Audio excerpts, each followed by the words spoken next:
الحمد لله وكفى وسلام على عباده الذين اصطفى أما بعد.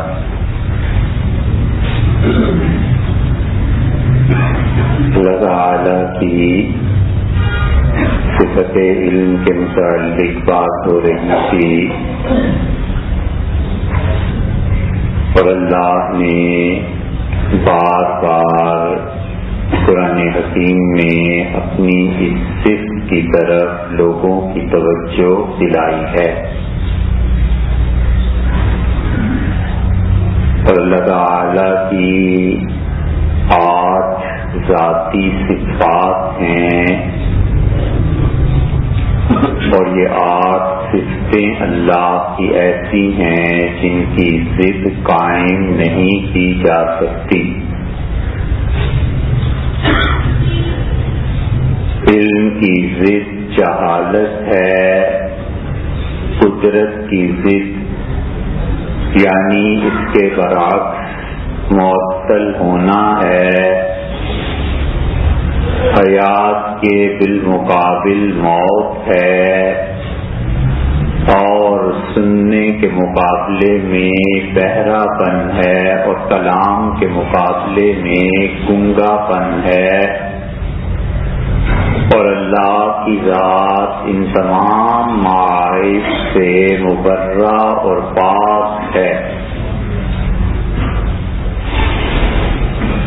وہ اپنے بندوں کی سنتا ہے اور بہرا نہیں ہے، وہ حالات کو جانتا ہے اور جاہل بے خبر نہیں ہے، اور وہ اپنے بندوں کو اس کائنات کو دیکھتا ہے اور نابینا نہیں ہے. یہ 8 صفتیں اللہ کی ایسی ہیں کہ کسی بھی صفت کی ضد مان لی جائے اور اللہ کے لیے اس کا اقرار کیا جائے تو آدمی اسلام سے نکل جاتا ہے. مثلا ایک آدمی نے کہا کہ اللہ ہر چیز پر قدرت رکھتا ہے، دوسرا کہتا ہے کہ اللہ ہر چیز پر قادر نہیں ہے، تو اس نے اللہ کی صفت قدرت کا انکار کیا. ایک آدمی یہ کہتا ہے کہ اللہ کلام فرماتے ہیں اور دوسرا کہتا ہے کہ اللہ کلام نہیں کرتا اور معاذ اللہ وہ گونگا ہے، تو اس کا مطلب یہ ہے کہ اس نے ذات پاک میں عیب کی نشاندہی کی اور یہی کفر ہے. اور اللہ کی وہ صفات جس کا تعلق مخلوق کے ساتھ ہے، یعنی وہ لوگوں کو جو چیزیں دیتا ہے، عزت دیتا ہے، ذلت دیتا ہے، رزق دیتا ہے، بھوک بھی اسی کی طرف سے، اور قدر خیر اور شر دونوں اللہ کی جانب سے، یہ اللہ کی فعلی صفات ہیں. اور اللہ کی ذاتی صفات پہ بات ہو رہی ہے کہ اللہ کی سب سے پہلی صفت علم ہے، اس کا ماننا ضروری ہے. اور اللہ اپنی مخلوق کو علم دیتا ہے، سب سے اعلیٰ اور ٹاپ کلاس کا پہلے درجے کا علم انبیاء علیہ السلام کو دیتا ہے اور نبی کو وحی کے ذریعے علم دیا جاتا ہے. اور نبی کی وحی کبھی خطا نہیں ہوتی، کبھی ایسے نہیں ہوتا کہ اللہ تعالی نبی علیہ السلام کو وحی کرے اور وحی میں کچھ کمی کوتاہی باقی بچے. اللہ نے اسی لیے فرمایا کہ سنقرئک فلا تنسى الا ما شاء اللہ، اور ہم آپ کو پڑھائیں گے، ہم آپ کو تعلیم دیں گے اور ایسی تعلیم دیں گے کہ آپ بالکل نہیں بھولیں گے، ہاں مگر اللہ جو چاہے تو وہ خود ہی بلا دے. حضور صلی اللہ علیہ وسلم نے نماز پڑھائی اور آپ نے ایک مرتبہ یہ فرمایا کہ تم میں ابئی موجود ہیں، تو آپ سے عرض کیا گیا کہ ابئی ہیں، تو آپ نے فرمایا ابئی یہ جو میں نے سورت پڑھی تھی اس میں ایک آیت میرا خیال ہے رہ گئی، تو انہوں نے عرض کیا کہ جی آپ نے وہ نہیں پڑھی، تو آپ نے فرمایا ابئی تم نے لقمہ کیوں نہیں دیا؟ انہوں نے کہا اللہ کے رسول میں سمجھا کہ اللہ نے وہ آیت اٹھا لی ہے، منسوخ ہو گئی۔ تو حضور صلی اللہ علیہ وسلم نے فرمایا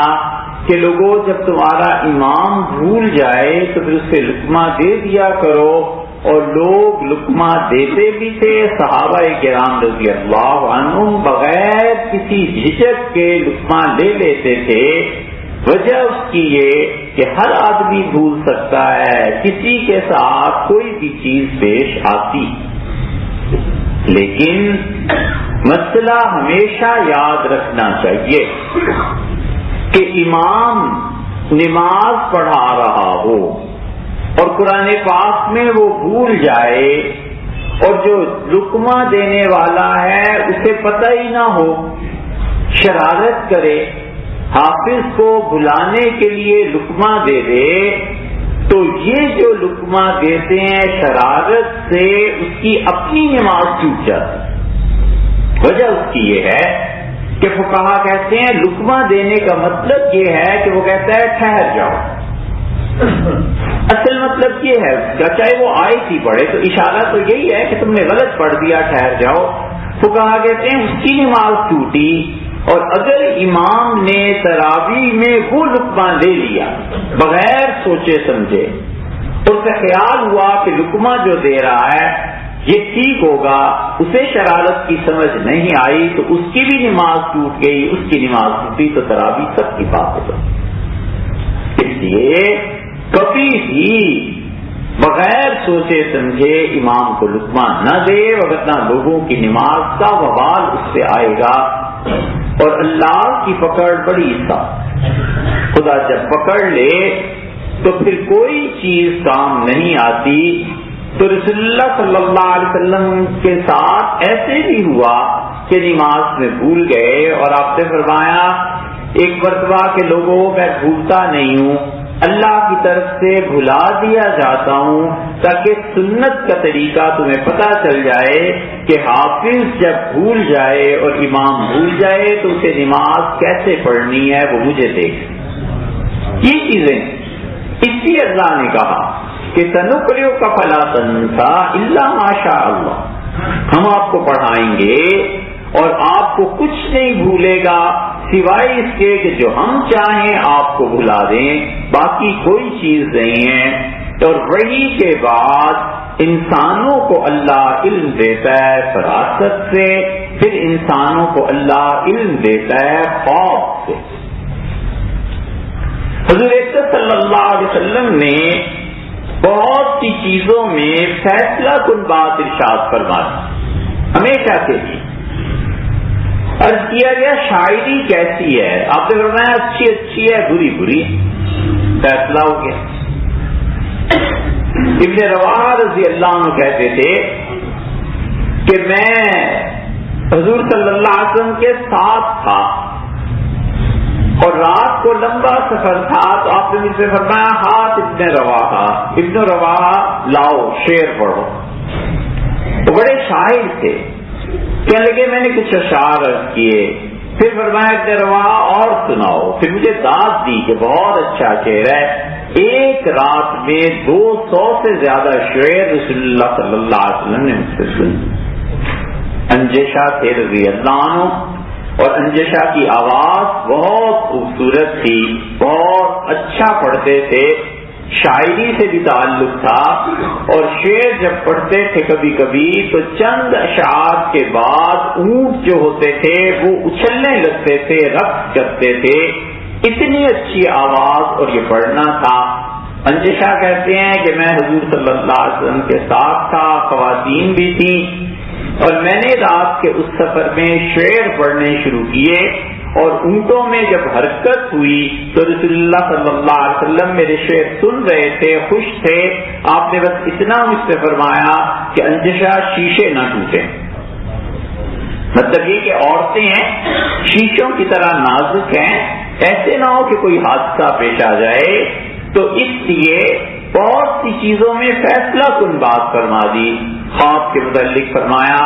کہ لوگوں 3 طرح کے خواب ہوتے ہیں، ایک وہ جس کی وجہ سے تمہیں نہانا پڑ جائے اور یہ شیطان کا اثر ہو جاتا ہے، اور دوسرا خواب تمہارا وہ ہے جو تم سوچتے ہو وہ رات کو دیکھ لیتے ہو، اور تیسرا خواب وہ ہے جو اللہ کی طرف سے تمہیں دکھایا جاتا ہے۔ اور آپ نے فرمایا یاد رکھو تمہارے سچے خواب نبوت کا 46واں حصہ ہیں۔ اسی لیے رسول اللہ صلی اللہ علیہ وسلم صبح کی نماز کے بعد بیٹھتے تھے اور لوگوں سے پوچھتے تھے کہ کسی نے کوئی خواب دیکھا ہو تو مجھے بتاؤ، اور لوگ آ کے اپنے اپنے خواب بیان کرتے تھے اور رسول اللہ صلی اللہ علیہ وسلم اس کی تعبیر دیتے تھے۔ سیدنا عمر رضی اللہ عنہ بھی ایسے ہی کرتے تھے، اور لوگ جب خواب بیان کرتے تھے تو ہر ایک سے جملہ کہتے تھے کہ الخیر لنا والشر لأعدائنا، اس خواب میں جو بھلائی ہے اللہ ہمیں نصیب کرے، اور اس خواب میں جو بری چیز ہے خدا اسے دشمنوں کے ساتھ کر۔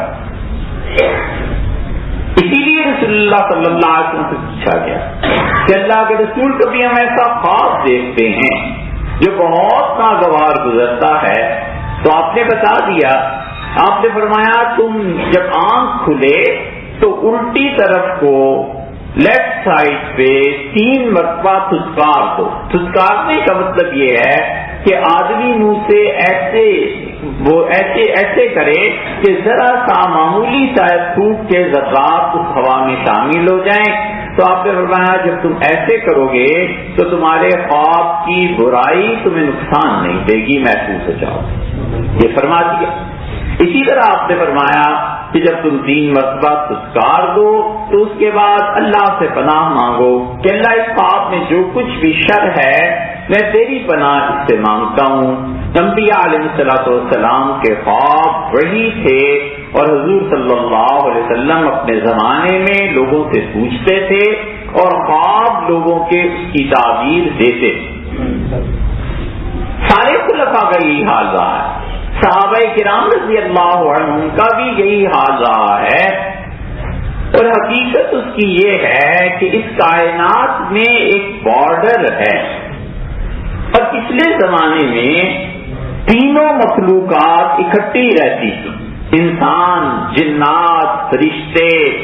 یہ آپس میں ایک دوسرے سے ملتے جلتے تھے، باتیں کرتے تھے، فرشتے آ کے بتاتے تھے یہ فیصلے ہو گئے ہیں، جنات آ کے خبر دے دیتے تھے، اور رسول اللہ صلی اللہ علیہ وسلم کی پیدائش پہ جو تبدیلیاں آئی ہیں اس پوری کائنات میں وہ 2 بہت بڑی تبدیلیاں آئیں۔ ایک تو یہ ہو گیا کہ اللہ نے جنات کے لیے حد مقرر کر دی، اور اللہ نے کہا کہ جو تم عرش تک آ جاتے تھے، جیسے انسان کی نظر آسمان تک پہنچتی ہے، یہ جو تم آ جاتے تھے تو اب تمہارا سفر ختم ہوا، ایک خاص حد تک آ سکتے ہو، اور اگر اس بارڈر کو کراس کیا تو فَأَتْبَعُهُ شِهَابٌ ثَاقِبٌ، اللہ نے کہا میرے فرشتے آگ سے ماریں گے تم۔ اس بارڈر پر جا کر شیاطین رکتے ہیں جنات، اور اللہ کے وہ فرشتے جو عرش پہ خدا کا حکم لے کر آتے ہیں اور زمین کے فرشتوں کو بتاتے ہیں کہ یہ کرنا ہے، اس کی عمر کتنی ہے، یہ چیز ہے، اور کبھی کبھی ارواح بھی وہاں آتی ہیں، خدا کے کسی اچھے بندے کی روح، کوئی تعلق والا بندہ، بہت سے اس کے سبب ہوتے ہیں، اور وہ آ کے فرشتوں کو بتاتے ہیں کہ والد کو لے آؤ، میرے بھائی کو لے آؤ، اور وہ آدمی وہاں وہ جنات جو کھڑے ہوتے ہیں ان چیزوں کو سن کے شیاطین دنیا میں آتے ہیں، اور رسول اللہ صلی اللہ علیہ وسلم نے فرمایا ایک جھوٹ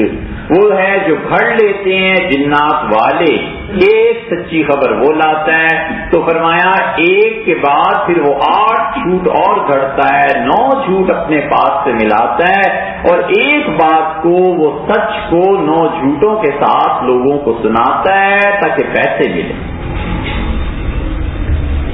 اور دوسری تبدیلی جو آئی وہ تھی کہ اس کائنات میں ستاروں کی چال بدل گئی، اور ہرقل نے، صحیح بخاری میں آتا ہے کہ جب وہ بیت المقدس آیا تو اس نے رات چارپائی باہر بچھائی، اور ہرقل بہت بڑا آدمی تھا، حضور صلی اللہ علیہ وسلم کے سامنے تک آ گیا، لڑا نہیں، وہ جانتا تھا کہ یہ خدا کے رسول ہیں، اور رسول اللہ صلی اللہ علیہ وسلم کو پیغام بھی بھجوایا۔ ابو سفیان رضی اللہ عنہ سے ملا تھا اور اس نے کہا، ابو سفیان، یہ جس آدمی کو تم مکہ میں اتنا چھوٹا آدمی سمجھتے ہو، لو كنت عنده لغسلت عن قدميه، میں ان کے پاس ہوتا تو ان کے پاؤں دھو کے پی لیتا، کہ اتنی بڑی ہستی اللہ نے تمہیں دی۔ ہوتا یہی ہے کہ لال جب تک بدخشان سے نہ نکلے اس کی قیمت نہیں لگتی۔ حضور صلی اللہ علیہ وسلم مدینہ منورہ پہنچے تو پھر لوگوں کو احساس ہوا کہ کتنی بڑی ہستی ہے۔ اس نے چارپائی بار بچھوائی مسجد اقصی بیت المقدس میں، اور صبح اٹھ کے خط لکھا اپنے ایک دوست کو، اور دونوں نے علم نجوم ایک ہی استاد سے پڑھا تھا۔ اس نے کہا، رات میں نے ستاروں پر غور کیا اور میرے دوست بڑی عجیب بات ہو گئی، ستاروں کی چال بدل گئی، وقد ظہر ملک الختان، وہ بادشاہ آ گیا ہے جو ختنہ کرنے والے لوگوں میں پیدا ہونا تھا۔ صحیح بخاری میں آتا ہے، اس کے دوست نے اسے جواب لکھا، بہت طویل حدیث ہے وہ، لیکن یہ دو تبدیلیاں کائنات میں آئیں اور جنات نے سفر شروع کیا کہ تبدیلی کیا آ گئی ہے، ہمارا سفر آسمان کی طرف رک کیوں گیا ہے۔ اور رسول اللہ صلی اللہ علیہ وسلم مکہ میں صبح کی نماز پڑھا رہے تھے۔ اس وقت مکہ مکرمہ کی وہ مسجد جنگل میں ہوا کرتی تھی، اب تو شہر کے بیچ میں ہی ہے، اور اس کا نام مسجد جن ہے۔ اور صبح کی نماز آپ پڑھا رہے تھے اور جنات گزرے تو انہوں نے روک لیا ایک دوسرے کو، انہوں نے کہا، یہ سنو یہ آدمی کیا پڑھ رہا ہے۔ اور جب قرآن سنا تو انہوں نے کہا، یہی وہ تبدیلی ہے جو دنیا میں آئی ہے، اور اللہ نے روک لیا ہے۔ خدا کے فرشتے جو عرش سے احکامات لاتے ہیں اس بارڈر تک پہنچتے ہیں، پھر وہ زمین کے فرشتوں کے حوالے جب کرتے ہیں تو جن لوگوں کے اندر سچائی ہوتی ہے ان فیصلوں کا عکس انسان کے دل پہ پڑتا ہے اور یہ سو جاتا ہے اور اسے خواب دکھائی دیتا ہے۔ کبھی کبھی غیر معمولی کام کے دوران سمجھ نہیں آتی، آدمی کو نیند آ جاتی ہے، اتنا مجبور ہے کہ اٹھ کے وہ سو جائے، سوتا ہے اور خواب دیکھتا ہے۔ اصل میں اللہ کے فرشتے اس کی روح پہ ایسا اثر ڈالتے ہیں کہ جا کے سو جائے، تاکہ خدا کی طرف سے جو فیصلہ ہوا ہے فوری طور پر اس آدمی کے دل میں ڈال دیا جائے۔ چنانچہ خواب کی کیفیت میں وہ اللہ کے ان فیصلوں کو دیکھتا ہے، پھر اس کی وہ تعبیر لیتا ہے، اور تعبیر دینے والا،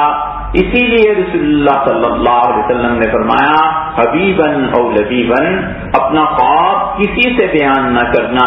سوائے اس کے جو تمہارا بڑا اچھا دوست ہو۔ تو مطلب یہ تھا کہ وہ بری تعبیر نہیں دے گا۔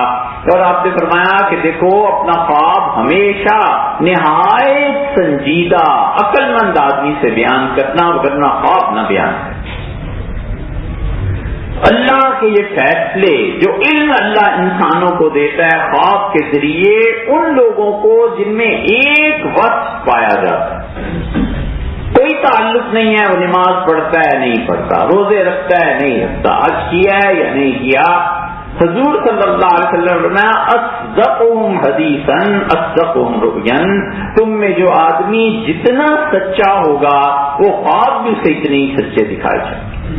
یہ سچائی ایسی زبردست چیز ہے کہ دل کا آئینہ صاف ہوتا ہے، عکس فرشتوں کا پڑتا ہے، صاف پڑتا ہے، اور آدمی کو خود بھی کبھی سمجھ آ جاتا ہے کہ اچھا یہ جو چیز دکھائی جا رہی ہے اس کے بعد یہ ہونے والا ہے۔ حضور صلی اللہ علیہ وسلم اسی لیے سچائی کی تلقین کرتے تھے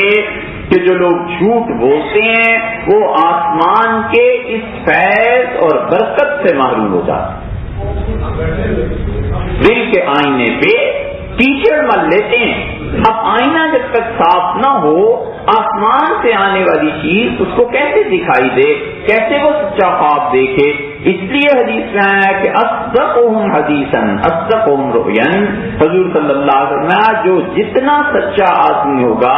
اس کے خواب بھی اتنے ہی سچے ہوں گے، اس لیے کہ اللہ خواب کا علم دیتا ہے۔ آپ حضرت یوسف علیہ السلام کی بات دیکھیے، قرآن پاک میں آتی، جب ان کی عمر تقریباً 125 سال ہو گئی تو انہوں نے اللہ سے دعا مانگی اور انہوں نے کہا کہ رب قد آتیتنی من الملک، اللہ آپ نے بڑا کرم فرمایا اور مجھے ملک دے دیا، بادشاہت دے دی، وعلمتنی من تعویل الاحادیث، اور اللہ یہ تیری مہربانی اور عنایت ہے کہ تو نے مجھے خوابوں کی تعبیر بھی سکھائی۔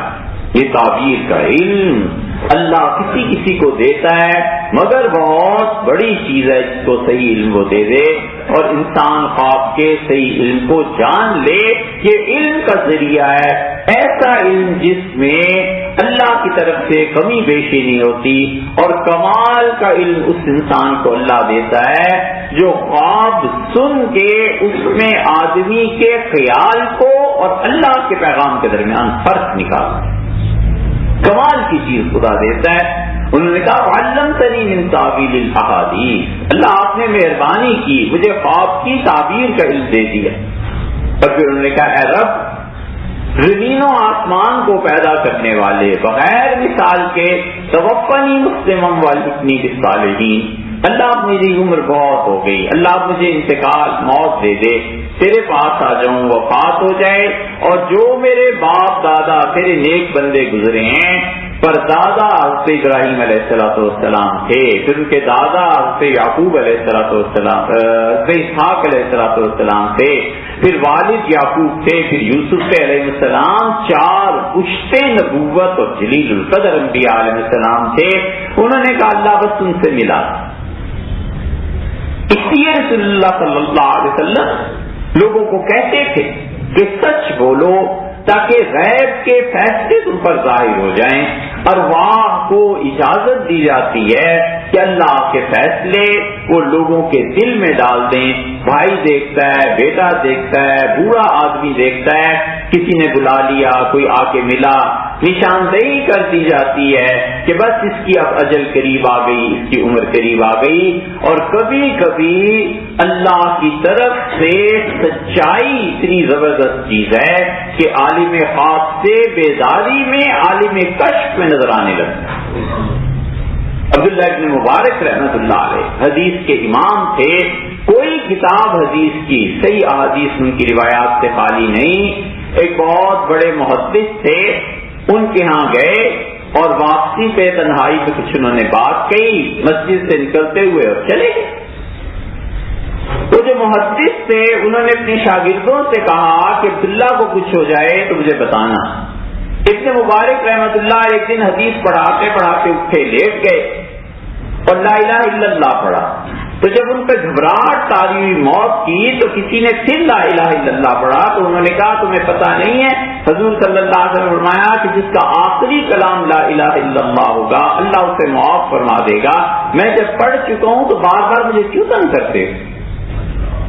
فرشتوں کو دیکھتے رہے، انتقال ہو گیا۔ وہ بزرگ جو تھے ان سے کسی نے کہا کہ حضرت آپ کو کیسے پتا چلا تھا؟ تو کہنے لگے اس دن مسجد سے نکلتے ہوئے مجھے کہنے لگے کہ میں آپ کی مسجد میں آیا ہوں اور عجیب بے حیائی کی بات ہے، چھت پہ تمہاری عورتیں کھڑی تھیں اور وہ مجھے اشارے کر رہی تھیں، تو یہ کیا تم نے تماشا بنا لیا ہے مسجد کو؟ تو کہتے ہیں میں چپ ہو گیا، میں سمجھ گیا کہ اللہ نے جنت ان پر کھول دی ہے، حوریں بلا رہی ہیں، اور حضرت پہ ساری چیز اس لیے ظاہر نہیں کر دی کہ اللہ کی حکمت ہے۔ یہ خواب جب عالم بیداری میں ایسے ہونے لگتا ہے تو یہ کشف ہو جاتا ہے، اور یہ بھی علم کا ایک ذریعہ ہے۔ آئندہ انشاءاللہ اس پہ بات کریں۔